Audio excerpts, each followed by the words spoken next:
On est allé sur la glacier de la mer de Glace à Chamonix en France et on a cherché des roches qui étaient encore dans la glace. Donc pour ça, on s'est baladé sur le glacier les 2 premiers jours et on a regardé ça dans des pentes assez raides, donc soit dans des crevasses, soit au bord de la rivière supraglaciaire. So the idea of the project really came from the fact that although we understand a lot about glaciers, we don't know how long it takes for particles to be transported within them. And that's mainly because there's not any methods, or there weren't any methods that you could use to really measure that. And so because this new technique has been developed for luminescence rock surface dating, we thought that we could apply it to understand ice dynamics, with a view to understanding the formation of debris-covered glaciers, which are really important in terms of water security for very large populations globally. On a pu visualiser ces zones intéressantes.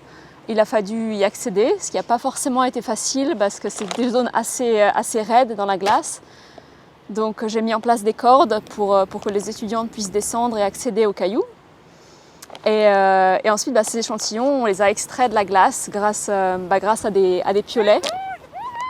Et donc, une fois qu'on les a extraits de la glace, on a directement mis les roches dans des sacs en plastique noir qui sont vraiment imperméables à la lumière. En tant qu'étudiante de master, c'est une opportunité assez incroyable de pouvoir aller faire du terrain. Et c'était un des prérequis que j'avais envie pour mon travail de master, c'est d'avoir cette possibilité parce que pour moi c'est hyper important de voir l'environnement que j'étudie et pas seulement de le voir au travers de logiciels ou de plateformes numériques on va dire.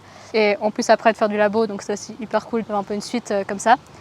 Donc à partir des échantillons de roches qu'on a collectés, une fois qu'on les a préparés dans le labo, donc on a fait les carottes et qu'on a découpé les carottes en tranches, on peut analyser chaque disque et on peut utiliser ces premiers disques pour calculer la durée d'enfouissement des roches dans le glacier et donc la durée de transport de ces débris rocheux. So now we've got the samples in the lab. It's the really exciting part because once we have the ages, we can use them to compare against numerical models of debris transport in glaciers.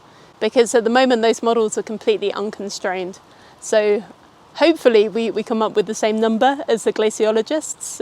If not, we're going to have an interesting discussion to see where the difference lies.